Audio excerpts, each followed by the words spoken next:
The year was 2011, 13 long years ago. Just weeks before the WWE Money in the Bank 2011 pay-per-view, CM Punk cut one of the greatest promos in the history of not only WWE but professional wrestling as a whole on an episode of WWE RAW. The promo broke the fourth wall and he took shots on Vince McMahon, his family, and several WWE greats. At one point during the promo, CM Punk brought up The Rock. Trust me, this isn't sour grapes, but the fact that Dwayne is headlining next year's WrestleMania and I am not makes me sick. This is what CM Punk said about the Great One. Hours later, The Rock took to Twitter to respond to CM Punk and took a massive shot at him. The Rock said that the reason he was headlining WrestleMania and CM Punk was not because The Rock is a draw while CM Punk isn't. And the exact same thing happened in 2012, a year later. WrestleMania 28, the main event, once in a lifetime, John Cena versus The Rock, while CM Punk successfully defended his WWE Championship against Chris Jericho in a classic. It's been 13 years since that iconic pipe bomb promo. CM Punk is considered to be one of the greatest superstars in the history of WWE, but he has not headlined a single WrestleMania yet. And fast forward to WWE Bad Blood 2024. It really proved that over the past 13 years, nothing has changed. A few months ago, The Rock became a major position holder in TKO Holdings Group. This position of The Rock now puts him at a major advantage over all other WWE superstars.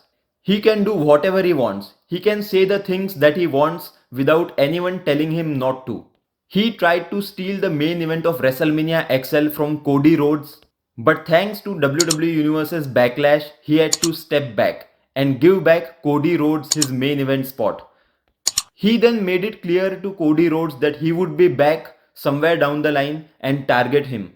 And that's exactly what has happened now. At WWE Bad Blood 2024, the Hell in a Cell match between CM Punk and Drew McIntyre opened the show.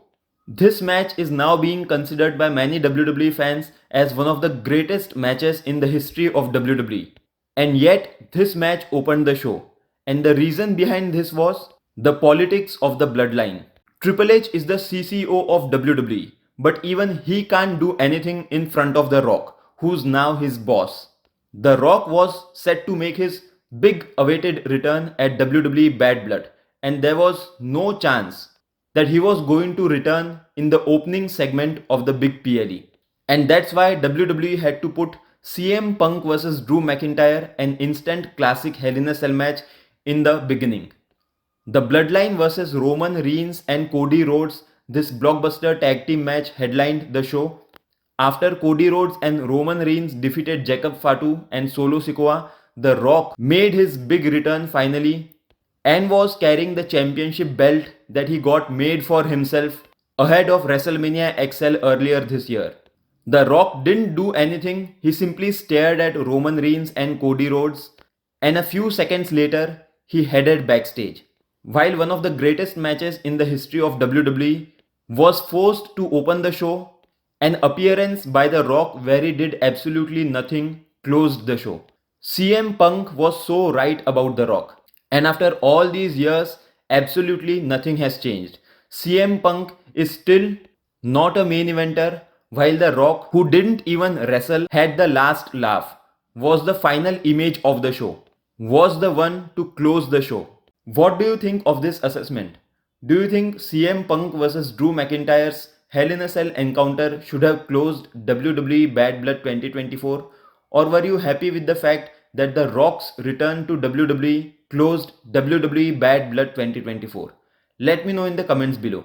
Meanwhile, let's take a look at some angry reactions of the WWE Universe on Twitter when they realized that WWE sacrificed CM Punk and Drew McIntyre's deserved main event spot for The Rock.